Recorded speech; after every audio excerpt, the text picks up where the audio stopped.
আসসালামু আলাইকুম। আজকে আমি পেঁয়াজের কলি দিয়ে আলু দিয়ে ভাজি করছি, সাথে একটা গাজরও দিয়ে দিয়েছি।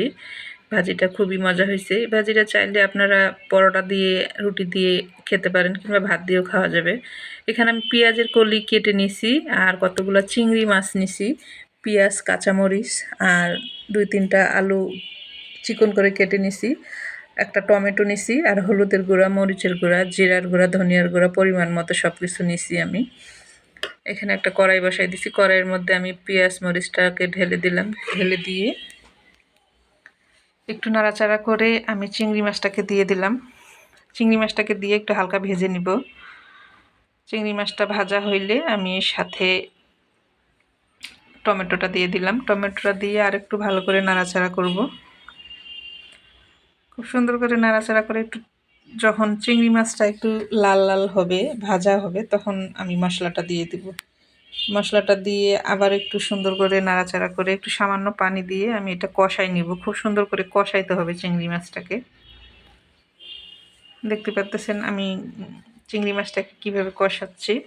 এভাবে সুন্দর করে কষানো হইলে তারপরে আমি সাথে আলুগুলোকে আগে দিয়ে দিব। আলুর সঙ্গে আমি একটা গাজর দিছি, গাজরটা কুচি করে দিছি। তো আপনারা চাইলে গাজর দিতেও পারেন, না চাইলে নাও দিতে পারেন, কোনো সমস্যা নেই, এমনি রাঁধা যাবে। পেঁয়াজের পাতাগুলো দিয়ে আমি ঢেকে দিছিলাম। একটু ঢাকনা দিয়ে ঢেকে দিয়ে এটাকে ভাজি করতে হবে। পানি কোনোভাবেই দেওয়া যাবে না। একটু করে জালটাকে মিডিয়াম জালে রেখে আপনারা ঢেকে দিবেন আর রান্না করবেন। একটু পর পর ঢাকনাটা খুলে আবার একটু করে নেড়ে দিতে হবে।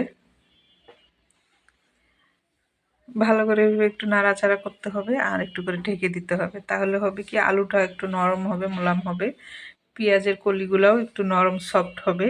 না হলে আবার পেঁয়াজের কলিগুলা, এটা কিন্তু পেঁয়াজের পাতা না, এটা কিন্তু পেঁয়াজের কলি। পেঁয়াজের কলি কিন্তু একটু সিদ্ধ হতে একটু সময় লাগে যদিও। তো এভাবেই আমি রান্না করছি। আমার এই ভাজিটা যদি ভালো লাগে আপনারা অবশ্যই রান্না করে খেয়ে দেখতে পারেন।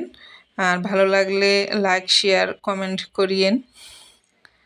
আবার নতুন কোনো ভিডিও নিয়ে আপনাদের মাঝে আসব।